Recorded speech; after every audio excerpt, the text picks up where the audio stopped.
ମୋ ନାଁ ରେଶ୍ମା ସାହୁ। ମୋ ପ୍ରକଳ୍ପଟି ନାମ ହେଉଛି ଅତ୍ୟଧିକ ଉତ୍ତାପରୁ କଳକାରଖାନାରେ ଯନ୍ତ୍ରାଂଶର ସୁରକ୍ଷା ସୂଚନା।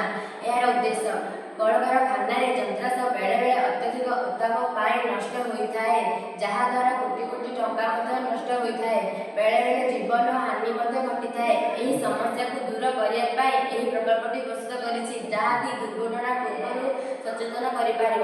ଏହାର ଆବଶ୍ୟକ ଉପକରଣ: ଏ ନଟ୍ ବୋଲ୍ଟ ବ୍ୟାଟେରୀ, ट्रांसफॉर्म, उत्ताप चिन्हट किट, एलईडी लाइट, प्लास्टिक डब्बा, मोमबत्ती दियासिली और पालम।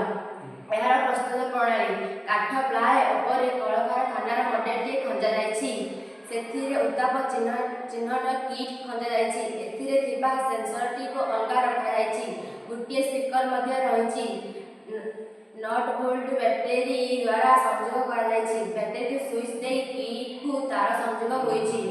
यार व्यवहार: ଯନ୍ତ୍ରାଂଶ ବ୍ୟବହାର କରୁଥିବା ସେନ୍ସରକୁ ମହମବତୀ ଦ୍ୱାରା ଗରମ କରିବା ଫଳରେ ସେନ୍ସରଟି ଗରମ ହୋଇ ବାଜି ଉଠିବ।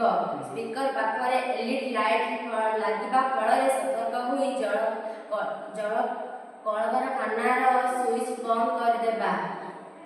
ଏହାର ଉପକାର: ଏହା ଦ୍ୱାରା ଉଭୟ ଧନ ଓ ଜୀବନ ରକ୍ଷା ପାଇବା ସଙ୍ଗେ ଯନ୍ତ୍ରାଂଶ ଗରମ ହୋଇ ଜଳିବା ଆଗରୁ ସୂଚନା ପାଇପାରିବା। ଏହାକୁ ଜଙ୍ଗଲରେ ନିଆଁ ଲାଗିବାରୁ ସୂଚନା ପାଇପାରିବା ବ୍ୟବହାର କରାଯାଇପାରିବ।